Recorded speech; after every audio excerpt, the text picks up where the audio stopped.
Hello friends, good morning. Welcome to my channel Gujarati couple in UK and I know कि आप सब लोग wait कर रहे होंगे कि काफ़ी टाइम से वीडियो नहीं बनाया हुआ है। और मैं खुद भी जानता हूँ कि बहुत लास्ट में वीडियो बनाया था कि मेरी जॉब नहीं लगी जो मैंने चेंज की। नो वरी, आज के वीडियो में हम बात करेंगे जैसे कि आप सबको पता होगा कि मैं जितने वीडियोस बनाता हूँ वो मेरे खुद के एक्सपीरियंस पे ही बनाता हूँ। तो पिछले 2 महीने में मैं थोड़ा बिजी इसलिए था क्योंकि मेरा जो वीज़ा जो एक्सपायर होने वाला था वो नवंबर 14 नवंबर को होने वाला था। और अगस्त को मतलब अगस्त से नवंबर यानी मुझे एक स्पॉन्सरशिप जॉब भी फाइंड करनी थी कि जिसके वजह से मुझे पीएसडब्ल्यू में ना जाना पड़े। तो गुड न्यूज़ ये है गाइस कि फाइनली मेरा स्पॉन्सरशिप जॉब हो गया है और मेरा जो वीज़ा का ईमेल है वो जस्ट मुझे परसों ही मिला है। तो आज उसी टॉपिक पे हम बात करेंगे कि स्पॉन्सरशिप जॉब मुझे कैसे मिली, क्या क्या मैंने प्रोसेस किया, कैसे अप्लाई किया, कितना खर्चा हुआ, वो सब पे हम बात करेंगे। लेकिन मैं सभी यूज़र्स को यही बताना चाहूँगा कि अगर जो नए यूज़र्स हैं जो मेरे वीडियो देख रहे हैं तो अभी तक आपने चैनल को सब्सक्राइब नहीं किया है तो प्लीज़ सब्सक्राइब कीजिए और बेल आइकन को भी प्रेस कीजिए, क्योंकि अब जो मेरे वीडियोस है वो स्पॉन्सरशिप के ईच एंड एवरी टॉपिक पे मैं पूरी सीरीज़ बनाने वाला हूँ, जिसमें आपको ईच एंड एवरी टॉपिक का एक वीडियो मिल जाएगा कि स्पॉन्सरशिप कैसे फाइंड करते हैं, कितना खर्चा लगता है, किस फील्ड में स्पॉन्सरशिप मिल सकती है, वो सभी जितने भी क्वेश्चन है आपके। और वो ऐसा नहीं कि मैंने किसी से इंफॉर्मेशन लेके बनाया होगा, ये मेरी खुद की जर्नी का एक्सपीरियंस होगा। तो गाइज आप प्लीज़ सब्सक्राइब कीजिए और मेरा मोटिवेशन भी बढ़ाइए। और मैं इंस्टाग्राम पे भी अवेलेबल हूँ जिसका नाम है गुजराती कपल इन यूके। तो फाइनली अब स्टार्ट करते हैं कि स्पॉन्सरशिप। तो मैंने जॉब फाइंड की थी, मैं एज अ शेफ़ हूँ अभी। तो मेरी लास्ट जॉब जो लगी थी वो नोमाड एक होटल में थी, जहाँ पे मैंने आई थिंक 3 मंथ्स के आसपास काम किया था। और मैं उनके साथ भी प्रोसेस में ही था कि आप मुझे स्पॉन्सरशिप दोगे या नहीं दोगे, कैसे दोगे। तो उन्होंने बोला था कि आप वेट कीजिए, हम आपको देंगे, कंसिडर करेंगे। लेकिन मेरा जो वीज़ा टाइम था वो होने वाला था, लाइक नवंबर में एक्सपायर होने वाला था। तो मैं नहीं चाहता था कि एंड मोमेंट पे मुझे रश हो और मैं एक साइड पीएसडब्ल्यू के लिए अप्लाई करूँ और दूसरी साइड मुझे बोले स्पॉन्सरशिप मिल रही है। तो फिर मुझे लगा कि नहीं, ये कंपनी मुझे हाँ ना कर रही है तो मुझे और जगह ट्राई करना चाहिए। तो मैंने फिर और रेस्टोरेंट्स और उसमें ट्राई किया एज अ शेफ़। तो मुझे 2 रेस्टोरेंट से ऑफर आई, एक था जर्मन रेस्टोरेंट और एक था फ्रेंच रेस्टोरेंट। दोनों रेस्टोरेंट्स में मुझे स्पॉन्सरशिप जो है वो देने के लिए वो एक्सेप्ट हो गए। तो मैं ये नहीं बोल रहा हूँ मैं पहला बंदा हूँ, लेकिन मैं लकी हूँ कि मुझे 2 जगह से ऑफ़र मिली कि हम आपको स्पॉन्सरशिप दे रहे हैं, आप कब प्रोसेस करना चाहते हो। तो मैंने बहुत ही सोचा, फिर मैंने जर्मन रेस्टोरेंट में जो ऑनर है उनसे पूरी मेरी टेबल मीटिंग हुई। उन्होंने बताया कि इतना इतना एक्सपेंस होता है, ये है वो है। तो पूरा प्रोसेस मेरा आई थिंक अगस्त में स्टार्ट हुआ और अगस्त में हमने पूरा पेपर वर्क वगैरह किया। तो इसमें होता क्या है गाय एग्जैक्टली, आपको सबसे पहले जो स्पॉन्सर होता है, ऐसा नहीं है कि उनके पास हर एक लोगों को स्पॉन्सर करने का राइट्स होता है। तो ये मैं आपके माइंड से क्लियर कर दूं कि हर एक स्पॉन्सर्स की एक लिमिट होती है। जैसे मेरा स्पॉन्सर है, मेरी कंपनी जो स्पॉन्सर, उनके पास राइट्स है कि वो 3 एम्प्लॉय को स्पॉन्सर कर सकते हैं। तो उन्होंने ऑलरेडी एक मैनेजर को स्पॉन्सर किया हुआ था और उनके पास अब दो बंदे की वैकेंसी बची थी कि वो मैक्सिमम 2 लोगों को स्पॉन्सर कर सकते हैं।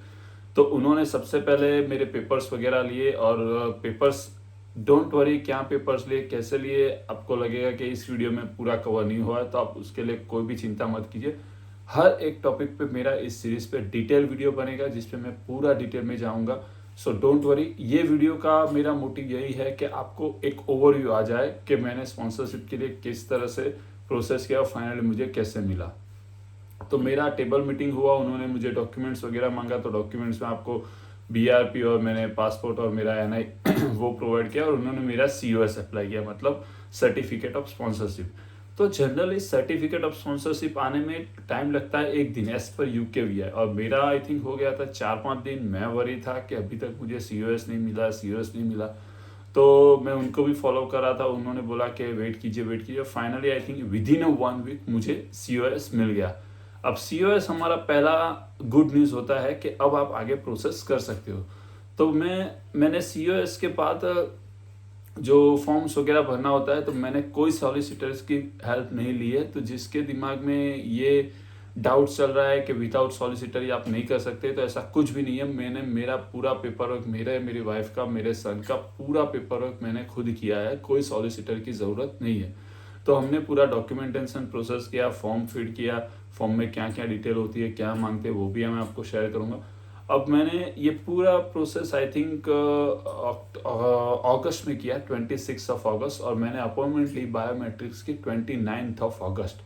तो मेरी अपॉइंटमेंट का पर पर्सन कॉस्ट आया 198 पाउंड, यानी 3 पर्सन का कॉस्ट 198 इंटू 3। तो मेरा बायोमेट्रिक्स हमने तीनों का सेम डे अप्लाई किया, ऐसा नहीं कि डिपेंडेंट का मैंने सेपरेट किया। मेरे आने के बाद हम लोगों ने तीनों का सेम डे अप्लाई किया। और अगर आप PSW या स्पॉन्सरशिप में अभी यूके हो और आप अप्लाई करने का प्लान करें, तो ये मेक श्योर कीजिए कि एज पर यूके VI पहले जो 6 वीक था, अब वो बढ़ा के 8 वीक हो गया है। यानी कि अब आप स्टैंडर्ड में अप्लाई करते हो तो आपका 6 वीक की जगह पे 8 वीक का टाइम होगा। तो मेरे केस में यही हुआ कि 29 अगस्त को मैंने अप्लाई किया, और मैं जनरली वेट कर रहा था 1 मंथ हो गया, 4 वीक्स हो गए, 5 वीक्स हो गए। मैं थोड़ा वरी था कि अभी तक रिजल्ट नहीं आया, अभी तक, क्योंकि बट ऑब्वियसली मैं नहीं, आप खुद भी अगर आपने अप्लाई किया होता है तो आप थोड़ा वरी रहोगे।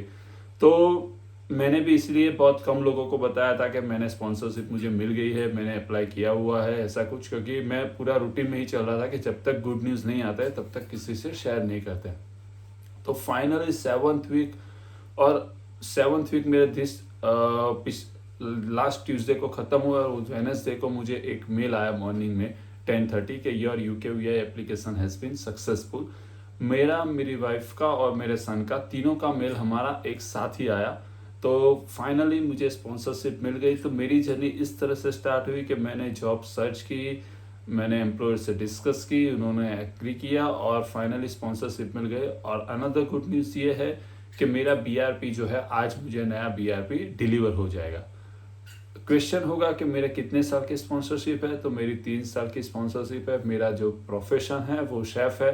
और मैं आपको ये भी बता दूं कि बहुत सारे लोग जो होते हैं स्पॉन्सरशिप लेने के चक्कर में, वो बहुत ही लो वेजेस में एग्री होते हैं, मतलब मिनिमम वेजेस में एग्री होते हैं, या फिर वो कुछ पे करते हैं। तो मैं आपको ये क्लियर कर दूं कि मेरे केस में मेरा टोटल एक्सपेंस, यानी कि मैंने मेरा खुद का कोई भी मनी मैंने इन्वेस्ट नहीं किया है। मेरा NHS जो है 3 साल का, मेरा वीज़ा फ़ी है, वो सब कुछ कंपनी ने पे किया है।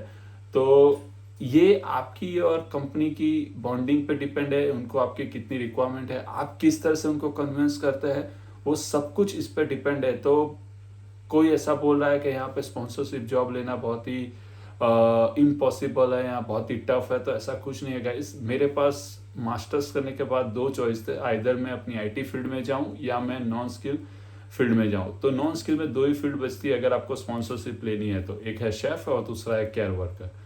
केयर वर्कर में मुझे कभी इंटरेस्ट था नहीं और मुझे फ्यूचर में जाना भी नहीं था, तो केयर वर्कर मैंने साइड किया था। और शेफ में जब से आया था तब से मैं पार्ट टाइम जॉब कर रहा था, तो उसमें मैंने बहुत अच्छा एक्सपीरियंस गेन किया था।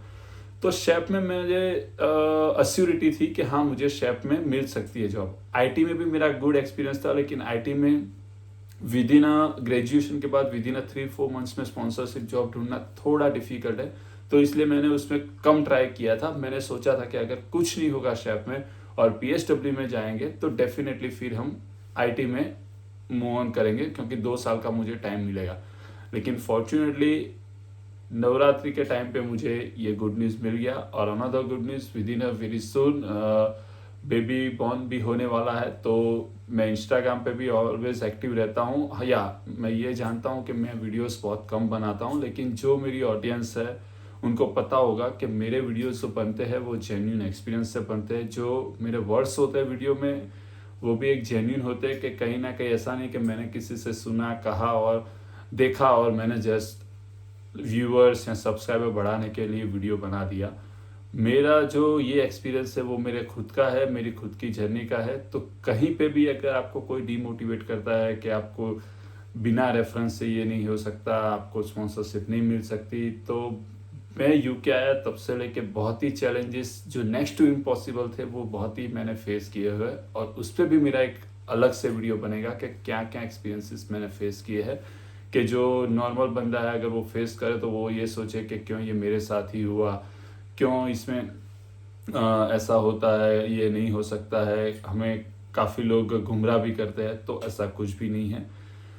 तो फाइनली गाइस ये वीडियो को मैं यहाँ पे एंड करता हूँ, और ये वीडियो बनाने का मोटिव यही था कि मेरा जो स्किल वर्कर है 3 साल का वो अभी हो चुका है। अब इस पे 1 बाय 1 आप कमेंट सेक्शन में मुझे बताएं कि आपको डिटेल में कौन सा वीडियो चाहिए, कौन से टॉपिक पे वीडियो चाहिए स्पॉन्सरशिप पे, तो मैं उस पर भी बनाऊंगा। मैंने मेरा प्लेलिस्ट तो एक रेडी किया हुआ है कि मुझे क्या क्या आपसे शेयर करना है, और मेरी शेफ़ की जर्नी है वो किस तरह से आगे बढ़ेगी, किस तरह से मैंने लाइन चूज़ किया। और अगर आप आ रहे हो यूके या आप यूके में हो और अगर आप प्लान कर रहे हो कि एज अ शेफ़ आप आगे करियर बनाओ, तो उस पर भी मेरे वीडियोस बनेगा। और अभी तक आपने मुझे इंस्टाग्राम पे फॉलो नहीं किया है, तो इंस्टाग्राम पे मैं सेम नेम से अवेलेबल हूँ, गुजराती कपल इन यूके।